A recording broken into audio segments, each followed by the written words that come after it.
Salut à tous, bienvenue sur Direct Snap, j'espère que tout le monde va bien aujourd'hui. On se retrouve pour une nouvelle vidéo avec GMK. Il nous fait un point business et investissement financier complet pour la première fois.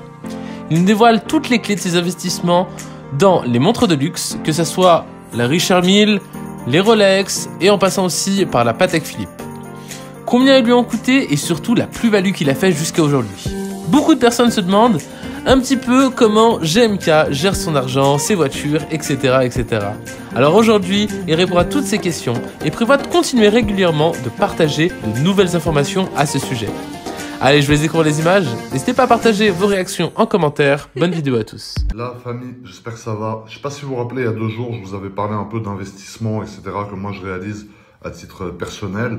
Alors je tenais à rappeler que investir de l'argent et une source de revenus, c'est 2 choses différentes. En général, tu as une source de revenus à la base et suite à cette source de revenus, tu reçois de l'argent que tu décides d'investir dans quelque chose.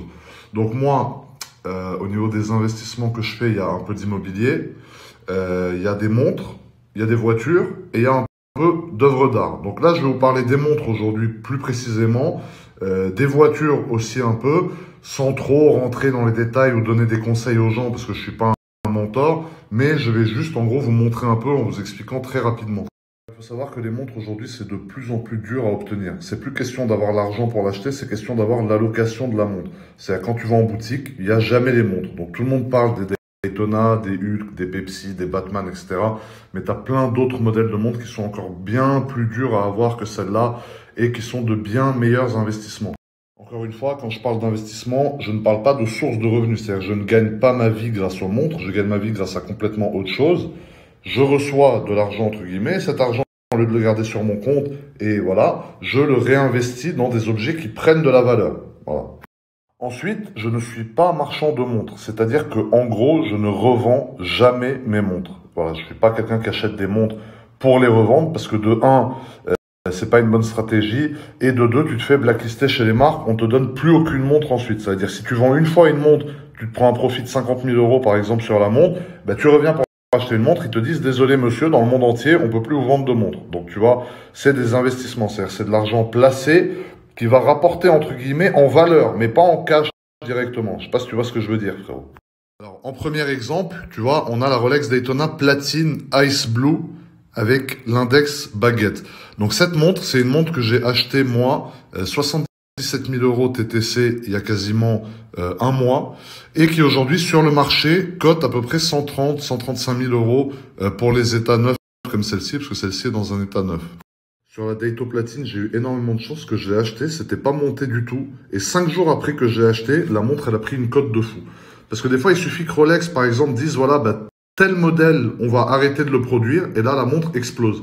Et là, il y a des rumeurs qu'ils arrêteraient peut-être la Daytona Platine. Donc, je ne sais pas. En tout cas, moi, c'est une montre que je compte garder, parce que c'est une montre qui prend de la valeur, c'est du patrimoine. Donc, je ne souhaite pas la vendre ou quoi que ce soit pour réaliser mon profit, bien au contraire. C'est comme un peu des actions en bourse, tu vois. Tant que tu les as, elles prennent de la valeur. Le jour où tu les vends, t'encaisses ton gain, entre guillemets. Mais tant que tu la gardes, voilà, ça reste de la valeur qui monte. Ensuite, ici, on a un autre exemple de montre qui prend de la valeur. C'est une Royal Oak Chrono 41 mm fond bleu. Le fond tapisserie folle, parce qu'il est plein de petits carrés, comme tu peux le voir. Donc ça, c'est une montre acier. Il y a 10 ans, tu les trouvais en vitrine. C'était hyper facile à avoir. T'allais, tu l'achetais. Aujourd'hui, surtout en fond bleu, parce que le fond bleu, chez Audemars Piguet, c'est l'édition boutique. C'est une montre qui est devenue super difficile à avoir. J'ai la même sans le chrono aussi. Ça, c'est une montre qui neuve vaut 30 000 € à peu près, TTC, bien sûr, je dis toujours les prix TTC, et qui sur le marché se revend 45 50 000 € à peu près, tu vois. Ensuite, ici, on a une montre de chez Audemars qui est vraiment impossible à avoir, mais vraiment, celle-là, elle est très très dure à avoir. C'est la quantième perpétuelle céramique noire Royal Oak 41 mm. Alors, elle est fournie avec une belle boîte comme ça, et lorsque tu appuies ici, normalement, frérot, c'est censé tourner. Donc, ça met un peu de temps à se déclencher, tu vois. Voilà, tu vois, elle tourne. Et cette boîte, en gros, sert à faire remonter le mécanisme. Parce qu'un quantième perpétuel, c'est hyper dur à régler. Tu as plein d'éléments, le jour, le mois, la date, le numéro de semaine, etc. Et pour éviter d'avoir à la régler à chaque fois, bah, tu as ça qui l'a fait tourner. Donc cette montre, les amis, c'est une montre qui m'avait coûté à l'époque 97 000 € TTC, bien évidemment, et qui aujourd'hui cote à peu près 175 000 € sur le marché secondaire, tu vois. Donc c'est une montre qui a pris énormément de valeur. Ce qu'il faut savoir, c'est que des montres comme ça, c'est des montres qui sont impossibles à avoir. C'est vraiment par rapport, voilà, c'est la direction générale des marques, en gros, qui choisit à qui est-ce qu'elle veut attribuer des modèles aussi rares comme ça. Parce qu'ils sont conscients que c'est des montres qui prennent énormément de valeur et ils veulent pas les donner à des gens qui vont les revendre le lendemain pour réaliser du profit, etc. Et je trouve qu'ils ont raison.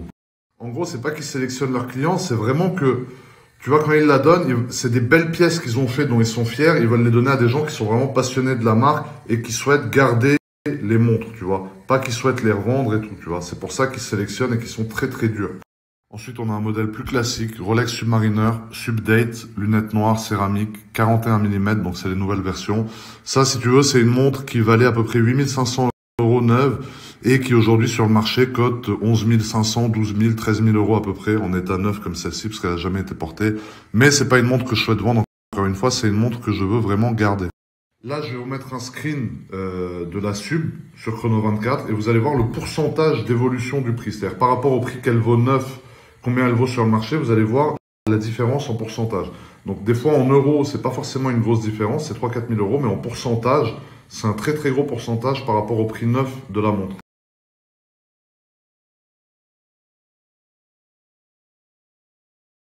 Et ensuite, la fameuse marque que tout le monde connaît, Richard Mille.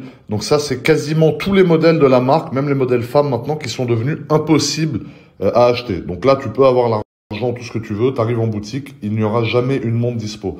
C'est des 3-4 ans d'attente. Pourquoi? Bah, par exemple, parce que celle-ci, c'est une montre donc, qui est en état neuf aussi, qui neuf vaut 177 000 € TTC et qui sur le marché d'occasion cote plus de 370 000 € aujourd'hui, tu vois. Donc c'est pour ça que c'est une montre qui est très dure à avoir. Encore une fois, c'est pas une montre que je vends parce que je ne veux pas vendre mes montres, mais c'est un plaisir, une passion et un investissement en même temps. Et c'est ça que j'adore avec les montres.